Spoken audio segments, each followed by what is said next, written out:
Welcome to Food Friends, a podcast inspiring home cooks to try new dishes in the kitchen by sharing trusted recipes, tips, and friendship. Hi, I'm Sonia. And I'm Carrie. We met in Los Angeles over 15 years ago as personal chefs and haven't stopped talking about food since. We're so glad you're here. Hi, Carrie. Hi, BJ. Hi. Hi. We're so happy to have you here. You are the founding owner and executive chef of Sion Cafe, an Ethiopian and Israeli restaurant in Harlem's historic Sugar Hill neighborhood, and you're also the founder of the Beta Israel of North America Foundation. Yes, a lot of titles. It's nice to meet you both. Yeah, BJ, we're thrilled to have you here, and we love to start by asking our guests, what did you eat for lunch today? I'm embarrassed to say I was maybe trying some of the appetizers that I made today, which is a sambusa. It's a pocket filled with lentil, seasoned with cumin, a little bit of jalapeno, onion, and it's a nice fried, quick bite. So I had a taste to see to make sure it's up to standards and perfection. But in terms of lunch, yeah, I haven't eaten yet. So I need to figure it out after we finish here.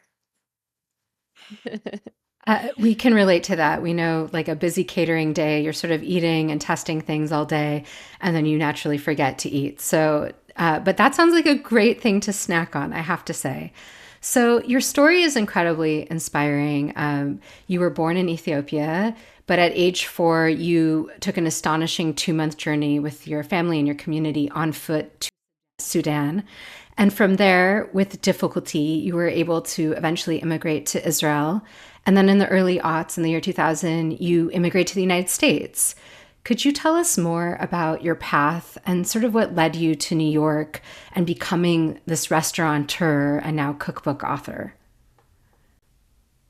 Yeah, it's a long journey, a long story. I call myself sometimes, I like to use the term the wandering Jew.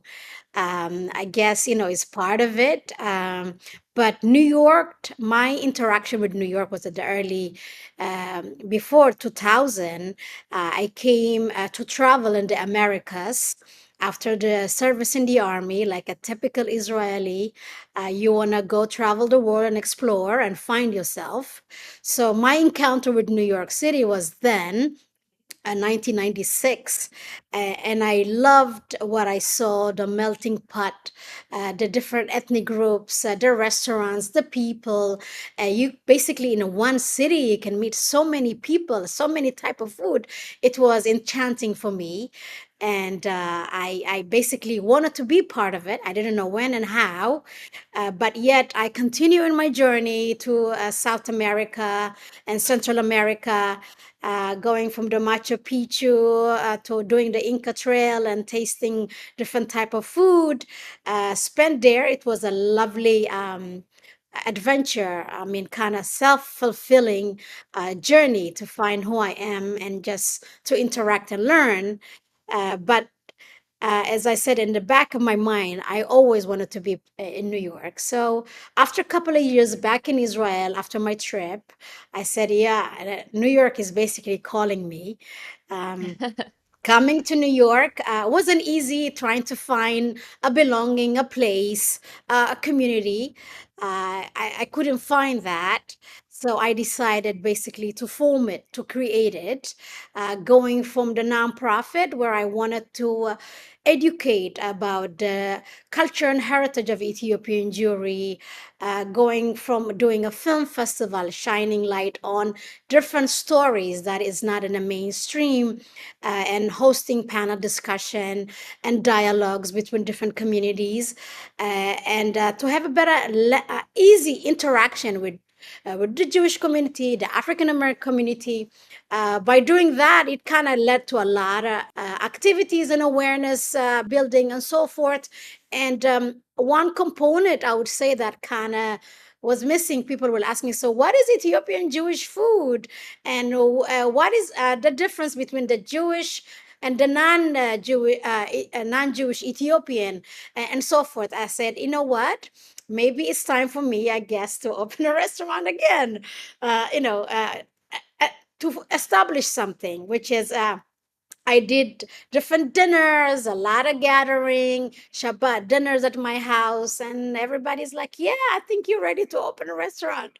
So that's how I jump on opening Tzion. As you may know, Tzion is a spiritual meaning dear to my heart, and I hope to every other Jew. Even though we are sitting here in the West, my heart is always in the East, which is in Zion. That's why I decided to call it Zion in Sugar Hill, Harlem, New York.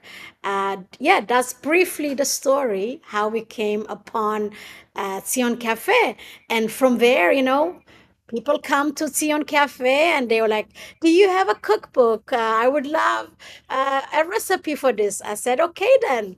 It seems like I need to work on a cookbook." So how this is how things evolve, and I think it's been a wonderful experience, endeavor, interacting with people, opening people's mind and understanding on the delicious flavors of Ethiopia, Ethiopian jewelry, and beyond.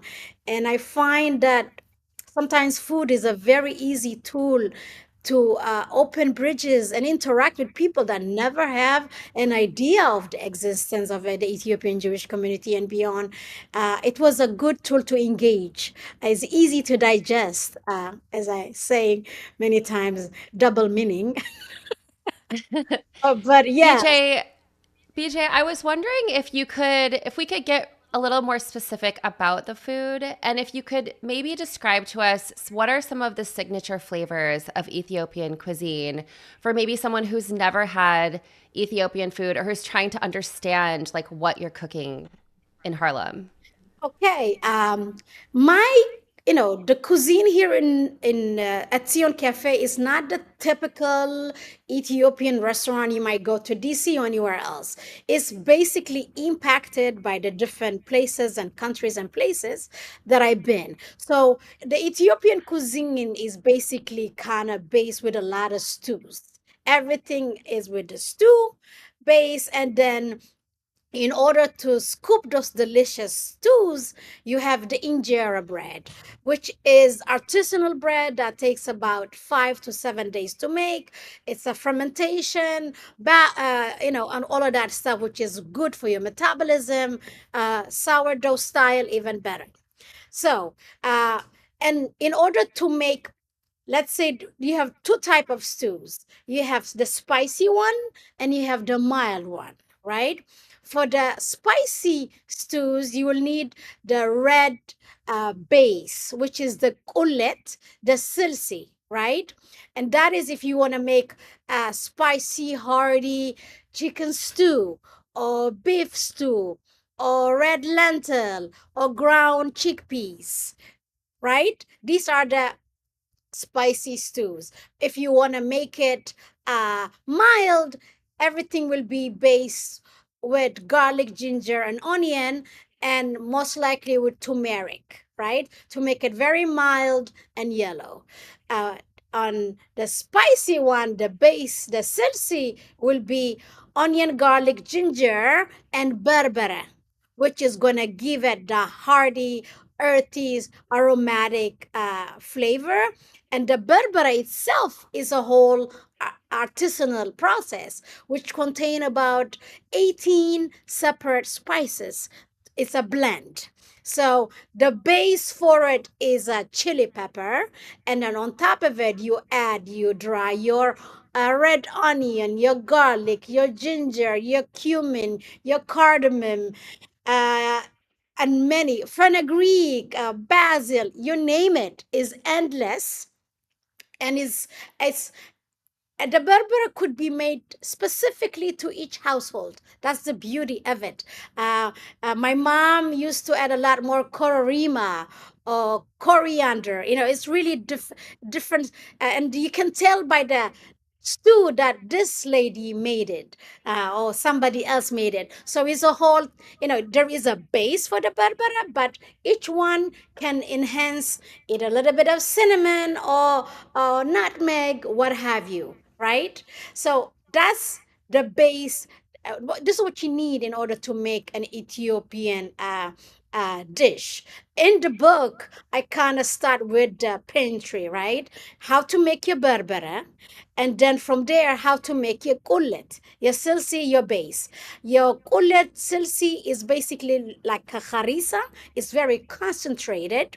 And from that, I like to hold a good jar in my fridge. And then every time I feel like making a hearty chicken stew or beef or even lentil or vegetable, you take a couple of spoons, add a little bit of water, and you add whatever you want to make. So that's how I make my life a lot easier. In order to make a. I stop here. No, I mean, we are always looking for ways to make our lives easier as home cooks. And I think having these base jars, these jars that contain all the flavor, whether it's Ethiopian or Vietnamese or, Indian, there's all these ways to create base sort of spices and paste that can then flavor a bigger dish. So it's so wonderful to hear about the distinction between these mild and spicy versions and the makeup of berbera. I'd love to ask you, so you're a wife and mother of two children, and you're running a successful business, a restaurant, which is its own kind of business. And we're both sort of wondering, like, what is a go-to dish that you're making after a busy full day or full week at work? Okay. To be honest, I don't think I need to make much of cooking at home because my husband and my son, they make their own dinner. Nice. But I tell you that, and it's good to have adult, teenager kids, and my daughter is in college, so my life is a lot easier. So, but as I said, I like to make my life easy. So I like to have my base collet at home. If I want to make something, even if I want to make salmon, fish, you marinate it with that, and it's one, two, three, boom, in a pan or in the oven, or you make quick red lentil, or you want to make uh, uh, a easy cabbage, carrots and potatoes, for example. And these vegetables do not take that long to make. You For me, in every cooking that I do, you must have onion, garlic, and ginger. And that is another thing that I have in my fridge as a paste. So I always have a paste of garlic and ginger. Nicely, you take the ratio is one third of garlic and uh, one third of ginger and two-third of garlic. You blend it nicely in a food processor. You put a little bit of olive oil. You put it in a jar, and whenever you want to zest something fresh, garlicky, gingery, you just add that paste and you're good to go. So I have different things. Oh, the same thing with Ethiopian butter, clarified butter. I have it ready. If I want to add a little bit of niceness and creaminess, I add the clarified butter. So yeah, it's within half an hour you can make a delicious meal that usually should take you maybe 6 7 hours, but if you prepare ahead of time, it's doable and convenient. Going back to your question, so an ideal, if I go quick and nobody feel like cooking, I make quick rice, uh, which is straightforward. I like to put onion in my pot, heat it up, and then put my rice and kind of uh, fry it a little bit to till it change a little bit of color, and then add my water and let it simmer there. That a easy fast. If I want something to have it more in a gingery aspect of it, so I add my paste and we're done with the rice. And then I mentioned cabbage, carrots, and potatoes. You chop them quickly, and you saute your onion, and you add your potatoes and carrots. You take 2 or 3 carrots of each, carrots and potatoes. You saute them fast, and then last you will add your cabbage, for example, and you season it with turmeric. And to finish it with, you will put your ginger paste, And there you go, another zesty, delicious dish on a go without any hustle and madness. I mean, BJ, these are such great tips for home cooks because I think anyone who does cook regularly has these moments where you are spending time maybe on a weekend when you have a stretch of time to like prep some things and stick them in your fridge. And then, a lot of us are crazed on the weekdays. And so just these ideas are so helpful, especially to our listeners. I'm wondering if there is a recipe in your cookbook that you can't wait for readers to discover and try. Like, is there something that you're just really excited to put out there and see like how do people react to it? I'm curious. There is so much, is so new in it. People really, I like to talk about the aspect of the shuro, for example. Shuro is the ground chickpeas. So I couldn't get the type of chickpea powder that is seasoned from Ethiopia, all of that stuff. So I kind of created my own type of shuro. Which is a hearty, comforting food. So I took a Goya can of chickpeas, uh, blended fine, fine, fine, fine until it's very, very creamy.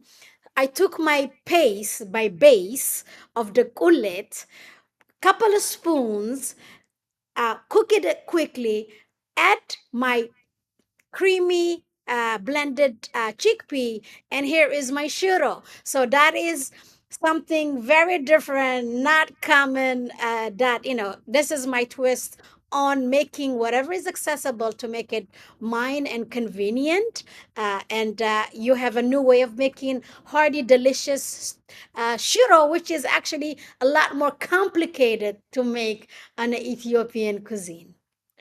We love a chickpea recipe. We talk a lot about chickpeas and what a simple can of chickpeas can do. So it's great to have another one to try. So I'd love to know a little bit more about the specifics of Ethiopian Jewish cuisine and what a typical Friday night, Sabbath, Shabbat meal might look like in your home or in general in an Ethiopian Jewish table. Yeah, I want to emphasize first that there is no much of a difference between the Jewish and non-Jewish, um, because the only thing that might be popular and a lot of people know and heard of would be eating the raw meat, the kutfo, which is like a tartar with butter, and that is a no-no within the Jewish tradition. We don't eat raw meat. But other than that, is really much the same. And I can say that it was more Hebraic tradition within Ethiopia than Christian before Christianity came to Ethiopia. We know that Christianity came to Ethiopia in the fourth century.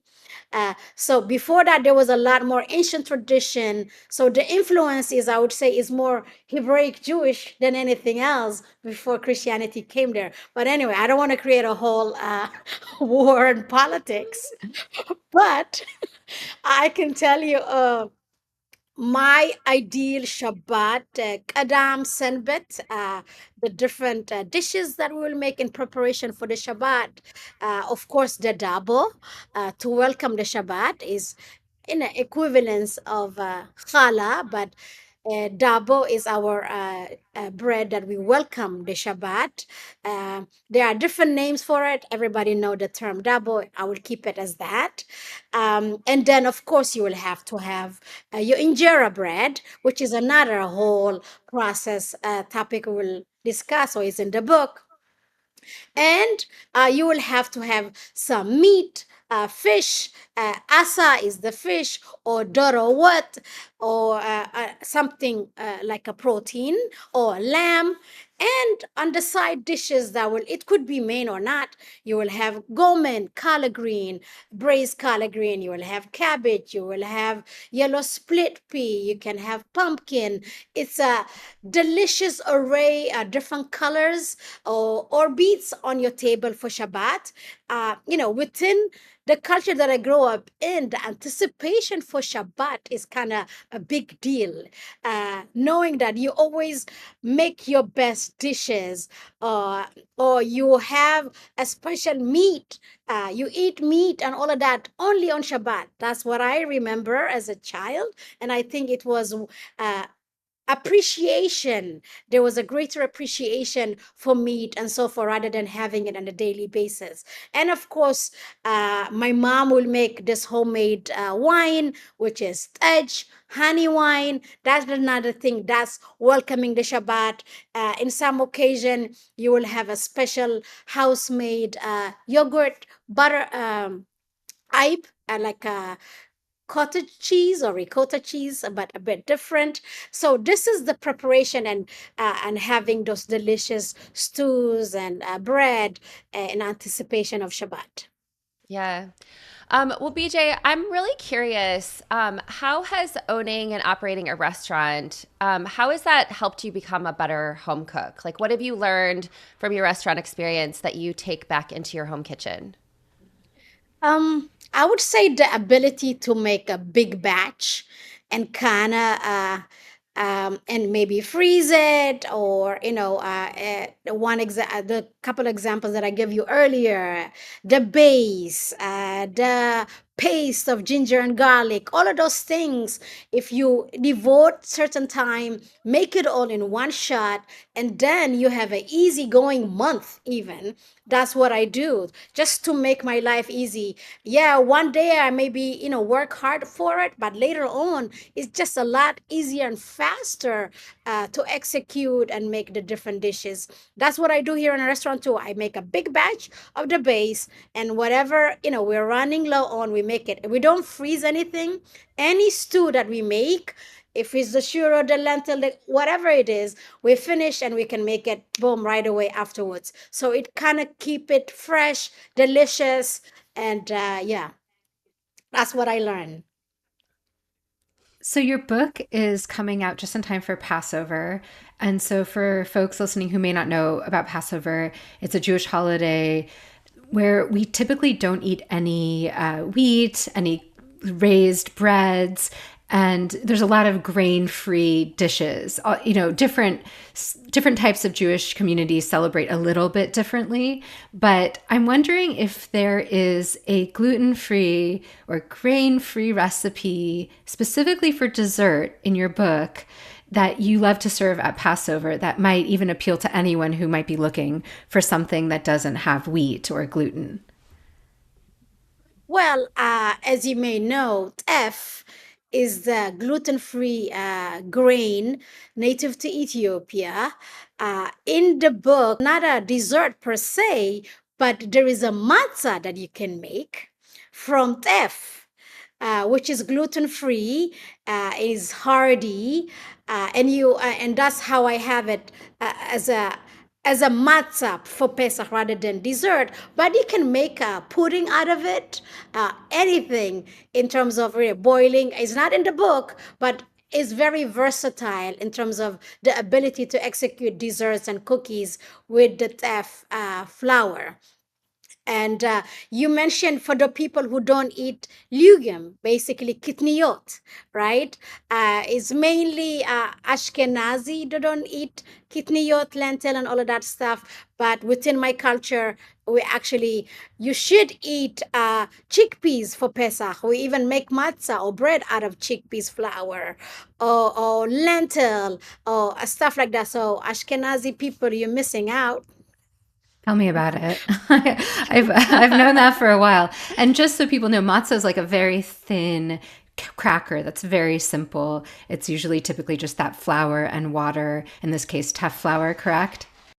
Yes, and it's basically unleavened bread, which means it didn't have the time to ferment. So it's a very fast, on a go kitcha or matzah. That's how I call it, and that's what we used to do back in Ethiopia. You make your matzah on a daily basis. You don't buy it at the store, and I think that is a very much ideal and fresh way to go and celebrate your Passover. BJ, your beautiful cookbook is full of veggies and legume and grain recipes. And, we're always talking about what are we hosting with, and I'm wondering if there's a dish that you rely on when you know you have vegetarians or plant-based eaters coming to your house for dinner. I within Ethiopian culture as a whole, veganism or plant-based is a given. It's on a daily basis. I would say you will never be going starving from my house. You will always find something if you're vegan. We take care of that. Uh, and as I said, I always have some vegetable going in the fridge or some stew going on. It's just to your liking. If you like beans or you like cabbage, beets, potatoes, all of that is there accessible and is delicious and flavorful. Uh, Plant-based is it doesn't have to be boring and scary and tasteless. It just depends how you season it and the different ingredients you use. So one recipe in your book that really stood out, one recipe in your book that really stood out to us is a snack. It's kolo. Can you please describe it, pronounce it better than I did, and tell us a little bit about that recipe? Yeah, it's a fun, quick snack that take me back to my childhood or my journey to Israel. It's basically barley, small chickpeas, everything roasted with salt, and is something that will keep you munching on. Is very healthy, yet nutritious, and is a snack. And usually. People even serve it whenever they're doing a coffee ceremony as something to munch on. You see, within the Western culture, dessert is very much so, thing when you go drink coffee.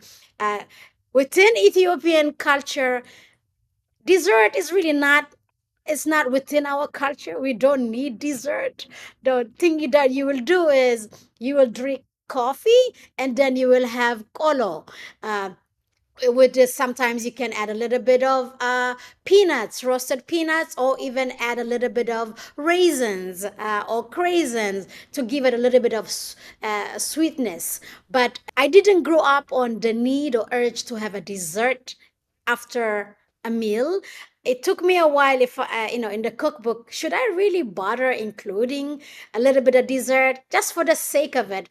But I would say it's not within the culture to have desserts or sweets. If you want something, you will eat a fruit or you maybe a nice comb of honey in order to do that. But I'm going pivoting from the kolo. But kolo is a snack, dessert kind of, you might, the association is a bit different, but it's a fun way to have something different. Yeah, that was a recipe actually that really caught my eye. And it reminded me of something, a snack that I had in India when I was there a couple of years ago that was like a salty, kind of like a salty snack that we would eat with our chai in the morning. And it was, I grew up in the Midwest in Illinois, and we ate a lot of Chex Mix, which is like a salty cereal, snack mix. And so I'm kind of always on the lookout for like different versions of like, what is essentially to me Chex Mix. But in the breakfast category, Sonia and I love any kind of porridge. And there's a recipe in your cookbook for porridge, and so I'd love for you to sort of talk us through what makes it special. Is it the one with banana powder or the oats, the cat's oats? The oats. Okay, yeah. So the cut oats, um, again. We within Ethiopian culture as a whole, growing up, you have to have a hearty, filling breakfast. So the cut oats, as you see in America, you guys maybe put honey or sugar. In this case, you boil it either with milk or water, and then you drizzle on it clarified butter. right? So it's not sweet. It's again savory and nice and hearty that will fill you in. So I just wanted to show that's how we eat breakfast, and this is how we eat our snacks. You do not need all these additives and all this sugar that basically kind of impacting your waistline. Uh, And your overall energy and your overall health. Like we've learned so much about added sugars, and it's so interesting to know that there's a completely different paradigm. We all grow up with our own sort of cuisine, our own perspectives on what to eat and how to eat, and there's so much to learn from what you're describing. There's another dish that jumped out to both of us. You've mentioned cabbage a few times. It's an ingredient near and dear to our hearts. And in the book, you have a recipe for your mother's cabbage, for mom's cabbage. Can you describe that recipe to us? Yeah, this particular cabbage is very personal and I say dear to my heart. And it was, my mom, when I first gave birth to my daughter, which is now 19, my mom, first time coming to America, and I just came back from the hospital, and then my mom and my sister come and surprise me. I'm like, oh my God, I didn't know how to react. And, there was no much in the fridge. So guess what my mom does? Whatever there was, scallion, bell pepper, cabbage, she go and make this delicious meal for me. And it was the delicious thing I ever had, the most nourishing, the most loving. So the simple ingredients is really, it depends who make it for you, and you feel like so content, and you know how it is after you give birth, and trying to figure it out. First time mother, it was a joyful moment for me, but it means a lot to me, and I had to make sure I honor it. And I always try to duplicate that flavor. It's something within that I always make sure I write it and it's correct. And my daughter can make it and everybody else can make it. So it's very much dear and important to me. Unfortunately, my mom passed away about what is it, almost 9 years ago. So that is a homage for my dear mom. Yeah, my first meal after I gave birth. Yeah.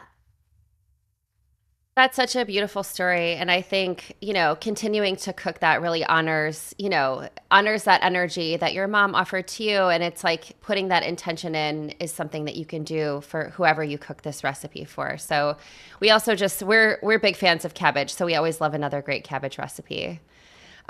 We have one final important question to ask you. We always end our conversations with the same question, which is, what do you eat on your birthday? Do you have a special meal that you like to go to on your birthday, or that you cook for yourself, or that someone else cooks for you? Funny enough, on my birthday, I usually like to fast. It's funny you ask. I like to cleanse myself, Yeah, I've heard of to this restart. ritual. And if at the end of the day, what I like to do though, and actually I'm adopting, doing it almost on a daily basis now, is to make a smoothie, a kind of smoothie, but you know what is a CMOS, right? Yeah. So I make it at home. I have a jug of Like CMOS, the gel. It looks like, the just in gel. case people don't know, CMOS is this kind of, you can get it at Erewhon, Carrie, in Los Angeles, I don't for have like never heard of this. $40 a jar. But you can also make Yeah, it you can make yourself. it at You can make home. it yourself for very inexpensive. It's basically like a gelatinous seaweed mixture. Oh, Correct. wow. So you boil it, is a whole process. But once you have it in your fridge, I take 2 spoons, put it in the Ninja blender. I put an avocado, maybe spinach, a couple of dates, either oat milk or coconut milk. I blend that and I drink that. That's to nourish myself, to restart. That's my gift for my birthday if I'm, fasting half of the day. And of course, my family like to treat me for anything. I used to eat a lot of fish, but I'm cutting off on fish as well.